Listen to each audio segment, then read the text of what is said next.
अवस्था हम पढ़ेंगे। कौन सी अवस्था है हमारी? द्रव अवस्था। कौन सी है? द्रव अवस्था। द्रव अवस्था। द्रव अवस्था के गुणधर्म। कौन सी पढ़ेंगे? द्रव अवस्था के गुणधर्म।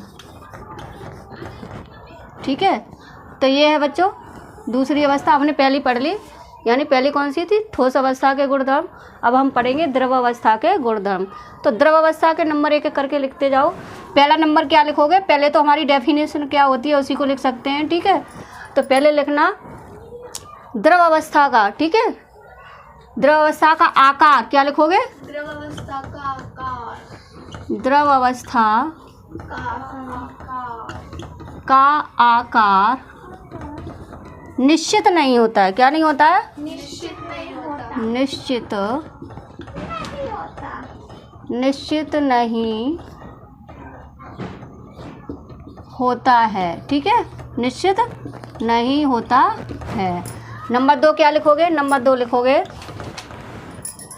इस अवस्था का आयतन निश्चित होता है। ठीक है, अगला नंबर या द्रव अवस्था का आयतन, द्रव अवस्था का आयतन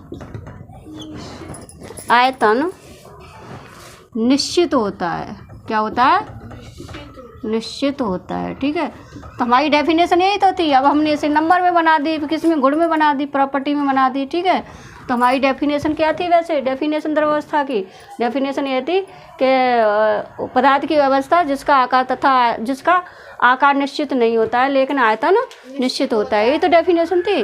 तो इसमें हमने क्या किया? अब अपने अलग अलग नंबर बना लिए। अगला नंबर होगा इनके कणों के बीच, इस अवस्था के पदार्थ के कणों के बीच। ठीक है, द्रव अवस्था के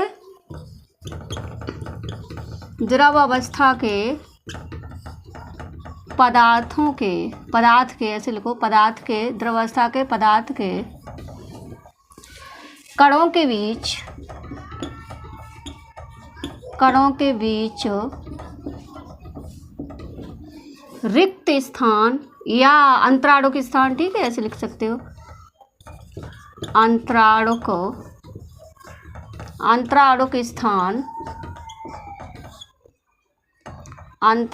स्थान कैसा होता है? ठोस से कम होता है। कैसे लिखोगे? ठोस से कम होता है। ठीक है, ठोस से कम होता है।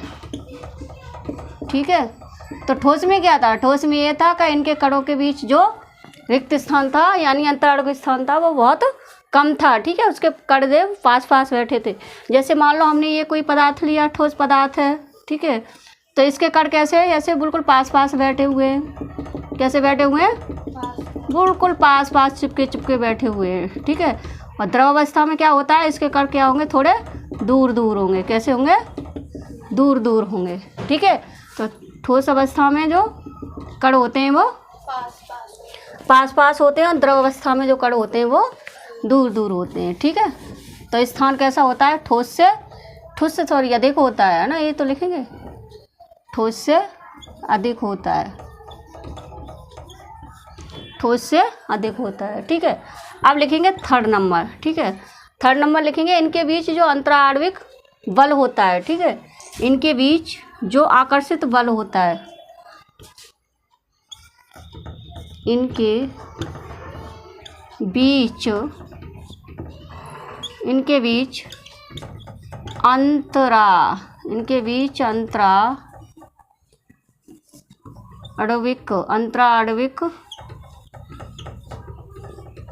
अंतराण्विक बल ठोस से कम होता है। ऐसे लिख दो। कैसे होता है? ठोस से कम होता है। ठीक है बच्चा, तो कैसा होता है? ठोस से कम होता है। अब लिखेंगे हम इसकी गतिज ऊर्जा। क्या लिखेंगे? गतिज ऊर्जा। ठीक है, तो इनके कणों के बीच गतिज ऊर्जा किससे? ठोस से अधिक होती है। कैसी होती है? ठोस से अधिक होती है। ठीक है, तो लिखो इनके कणों के बीच